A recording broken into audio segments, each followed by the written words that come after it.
Think about having to move away from the only home you've ever known.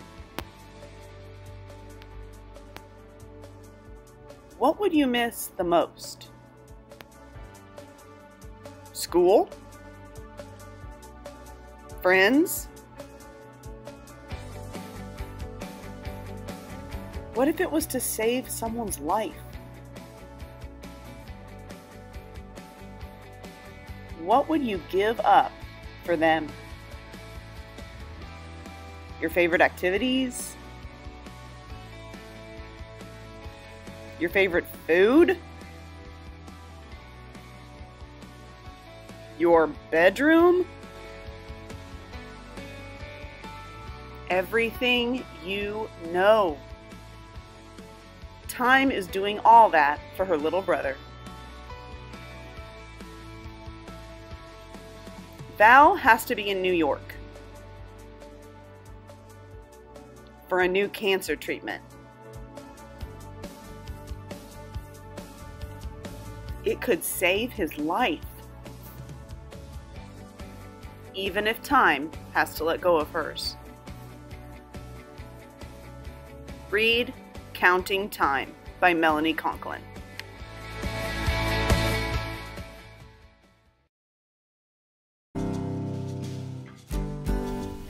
There's nothing so bad in the world that dog kisses won't make it better. And Timonie's dog, Maxie, a Great Pyrenees, is trying her best to slobber away our boy's troubles. Why? Timonie had to move to a super small town where he had to start 5th grade, get this, in middle school. And his dad is the new assistant principal. Besides, he's the shrimpiest kid ever. Seriously, he's a pipsqueak with a loud mouth, which may be why he gets stuffed inside lockers daily. Although bullies are a pain, what is truly worrying Timonie is that his new gentle giant of a dog is deaf. Maxie could care less. She just wiggles her way into everyone's heart, including the blind, sassy, tell-it-like-it-is neighbor girl and his other neighbor, the beast of the East. There's a lot of secrets a dog can teach you. Read Lynn Plord's heart-tugging, tail-wagging novel, Maxie's Secrets, or What You Can Learn from a Dog. When Friendship Followed Me Home by Paul Griffin. Meet Ben. Ben's a 7th grader who likes reading, especially science fiction. He lives with his mom in Coney Island, New York. Ben is a pretty normal kid living a pretty normal life. He hangs out with his friend Chucky, goes to school, and tries to avoid bullies. But then things start to change. First, the good things. A dog follows him home from the library one day and his mom actually lets him keep it. He also meets a crazy wonderful girl at the library. Ben and Hallie click immediately and start spending a lot of time together. When they aren't just hanging out, Ben and Hallie are writing a novel together. They're also working on getting Ben's dog, Flip, certified as a therapy dog, so they can start a reading to dog programs in the library. But life isn't perfect. It turns out that Hallie is sick. And when something happens to his mom, Ben has to go live with his aunt and uncle. He doesn't like it there and escapes by spending even more time with Hallie. Somehow, Ben has to make sense of life, friendship, and family. This novel is awesome because Ben is a funny and genuine narrator. You may even laugh out loud at his sense of humor. Ben and Hallie have a quirky relationship, and their unconventional conversations are magic. Plus, the story feels real. Do you like books that are funny and serious? You enjoyed The Fault in Our Stars? You love witty dialogue? Then stop by the Media Center today to check out When Friendship Followed Me Home. Jeremiah is the world's biggest baseball fan, and he knows just about everything there is to know about the game. I'm probably 12 years old. That's what the doctors think. And I could have been born anywhere, but it was most likely Indianapolis, Indiana. But a heart problem makes it impossible for him to play the game he loves. Jeremiah decides being a coach is the next best thing. The problem is there isn't much of a call for a 12-year-old coach. Until he and his adopted dad, Walt, moved to Hillcrest, a town known for its championship high school baseball team. Walt taught me that when someone decides not to give up on you, it's proof positive that you better not give up on yourself. When a scandal hits town, Hillcrest is ready to give up on baseball. Can Jeremiah get the town and the team back in the game? Baby eagles don't know they're eagles right away. They've got to be taught all that they can do, and then they can soar.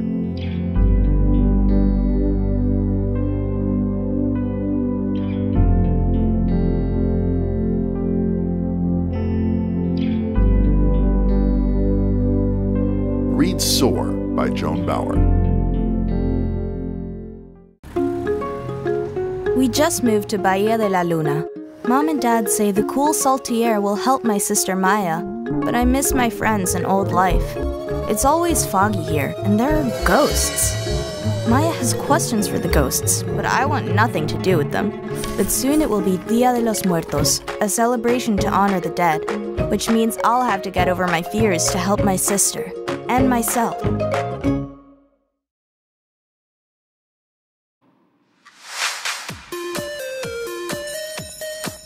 Save Me a Seat by Sarah Weeks.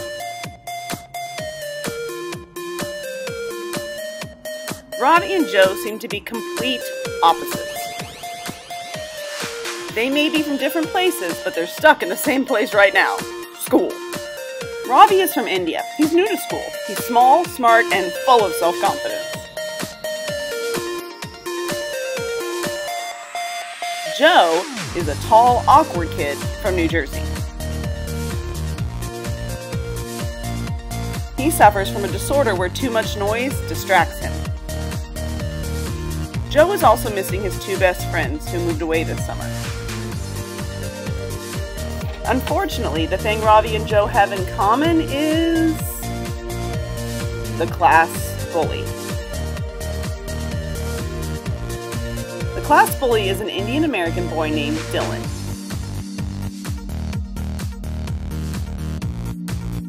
Robbie wrongly assumes Dylan will be his friend. Joe does everything to avoid Dylan. A humiliating experience brings Robbie and Joe together. Being outsiders seems to be the thing that ignites their friendship.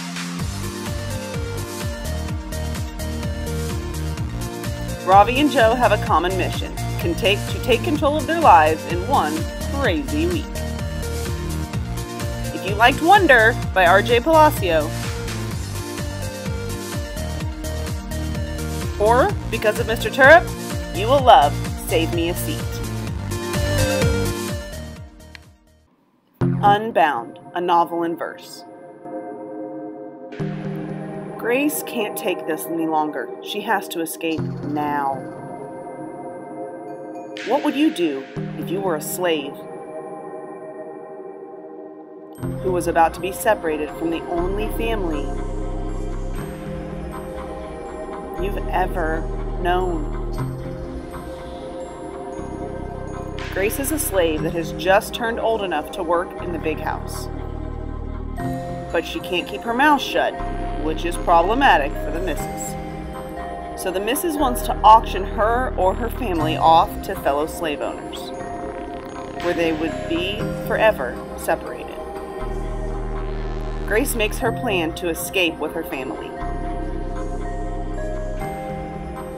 They must run through murky swamps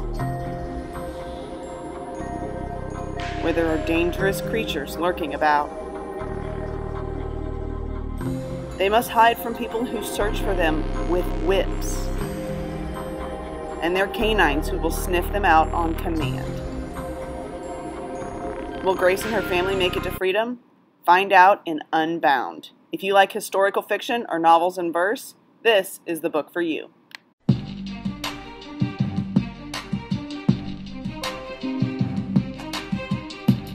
I probably hold the world record for knowing about the most world records. In the world record book, it says some dude named Usain Bolt is the fastest man. I never heard of him. Some of these kids probably have. Especially that guy. Woo! Come on, king of the track! Woo! Lou's still the one to beat. I don't know about that. Kid, what are you doing? Trials were last week. Just blow the whistle. You get one run. You hear me?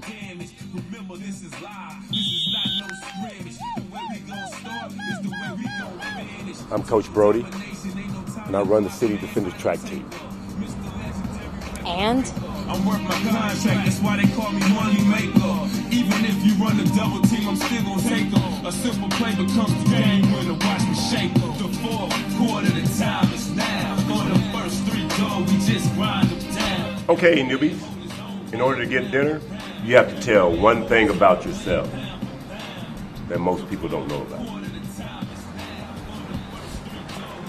Well, my dad's in jail for trying to shoot me and my mom. That's how come I know how to run so fast. All you do is want to smoke to me. I don't want to hear no. Stop! I'm gonna knock you in the next Friday morning. Hey, sweetie, come on, let's go. We gotta get going. Let's put your shoes on. We gotta go now. Come on. Don't make me do this, Terry! Bring it! Go, run, yes. Don't make me do it, Terry!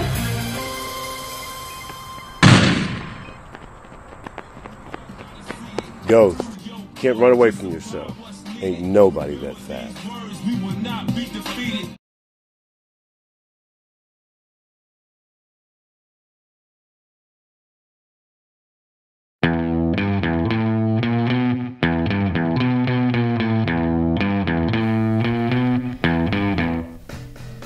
What do you think is dangerous? Zombies, of course. Wait, a painting? No way. A dumpster? Yeah, well, if there's a bad guy hanging out there, danger. Of course, Florian just found this out. He just moved to DC. If only he had listened to his new friend Margaret, he might be safe.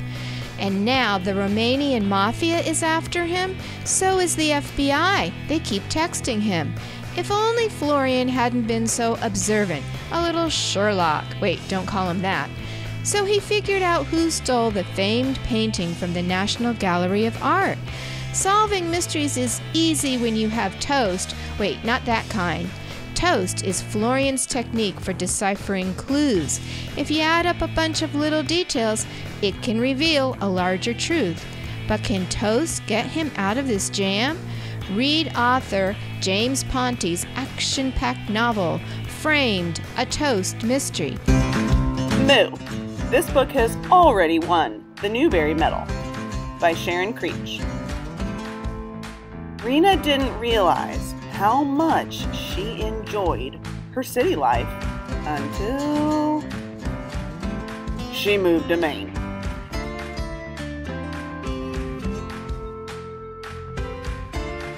She expected to see beaches, lobsters, the ocean.